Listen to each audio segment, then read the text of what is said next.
To my YouTube channel. In this lab, we are learning about generative AI, Dortmund Pro. So let me start the lab. So copy this and paste it in Ignore mode. So it takes a bit time for loading.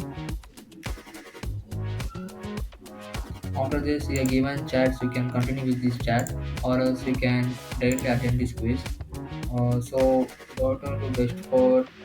So click on some wrong question. So you get some right questions here. So click on next and which famous football club is based on Dortmund. Click on something. So Borussia Dortmund is famous. And click on this and congratulations, you have been completed lab.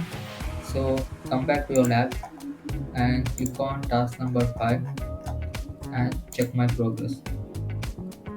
So here it has been completed and end this lab.